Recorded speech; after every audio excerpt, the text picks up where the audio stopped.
BBMP ಅನ್ನೋ ಹೆಸರು ಕೆಲವೇ ದಿನಗಳಲ್ಲಿ ಇತಿಹಾಸದ ಪುಟ ಸೇರಲಿದೆ. ಇಷ್ಟು ದಿನ ಬಿಬಿಎಂಪಿ ಅಂತ ಕರೆಸಿಕೊಳ್ತಿದ್ದ ನಗರ ಇನ್ಮುಂದೆ ಗ್ರೇಟರ್ ಬೆಂಗಳೂರು ಪ್ರಾಧಿಕಾರ ಅಂತ ಕರೆಸಿಕೊಳ್ಳಲಿದೆ.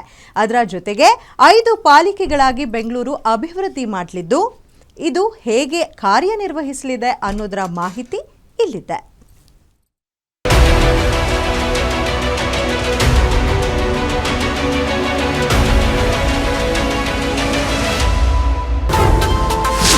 ಕೆಲವೇ ದಿನಗಳಲ್ಲಿ ಇತಿಹಾಸದ ಪುಟ ಸೇರಲಿದೆ ಬಿಬಿಎಂಪಿ.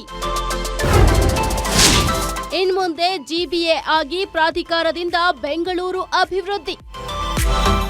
ಬೆಂಗಳೂರು ಮಹಾನಗರ ಪಾಲಿಕೆ ಬೃಹತ್ ಬೆಂಗಳೂರು ಮಹಾನಗರ ಪಾಲಿಕೆಯಾಗಿ ಆಡಳಿತಕ್ಕೆ ಬಂದಿತ್ತು 2007ರಲ್ಲಿ. ಕಳೆದ 18 ವರ್ಷ ಬಿಬಿಎಂಪಿ ಅನ್ನೋ ಹೆಸರಿನಲ್ಲಿ ಬೆಂಗಳೂರು ಅಭಿವೃದ್ಧಿ ನಡೆಸಿದ್ದ ಪಾಲಿಕೆ ಹೆಸರು ಇನ್ಮುಂದೆ ಇತಿಹಾಸದ ಪುಟ ಸೇರಲಿದೆ. ಬಿಬಿಎಂಪಿ ಅನ್ನುವ ಬದಲಿಗೆ ಸೆಪ್ಟೆಂಬರ್ 2ರಿಂದ ಗ್ರೇಟರ್ ಬೆಂಗಳೂರು ಪ್ರಾಧಿಕಾರವಾಗಿ ಆಡಳಿತ ನಡೆಸಲಿದೆ.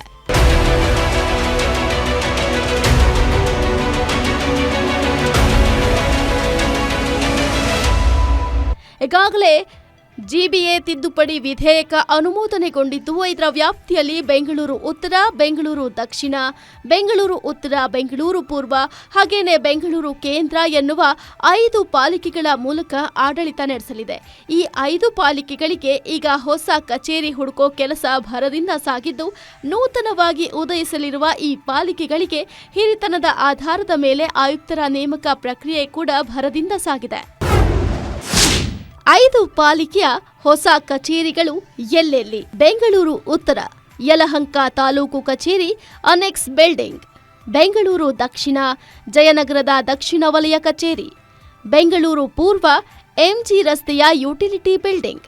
ಬೆಂಗಳೂರು ಪಶ್ಚಿಮ ಗೋವಿಂದರಾಜನಗರದ ಕನಕ ಭವನ.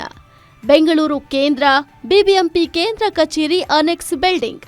ಸಿಬ್ಬಂದಿ ನೇಮಕ ಸೇರಿ ಹಲವು ಸಿದ್ಧತೆಗಳು ಭರದಿಂದ ಸಾಗ್ತಿವೆ.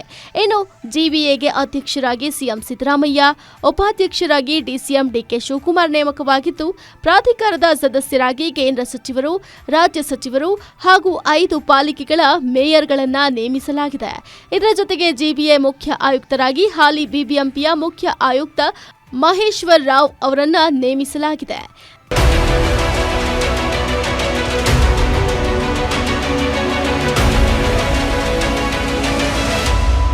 ಬಿಬಿಎಂಪಿ ಮೇಯರ್ ಕೊಠಡಿ ಜಿಬಿಎ ಅಧ್ಯಕ್ಷರ ಕಚೇರಿ ಆಗಲಿದ್ದು, ಡೆಪ್ಯೂಟಿ ಮೇಯರ್ ಕೊಠಡಿ ಉಪಾಧ್ಯಕ್ಷರ ಕಚೇರಿಯಾಗಿ ಕಾರ್ಯನಿರ್ವಹಣೆ ಮಾಡಲಿದೆ.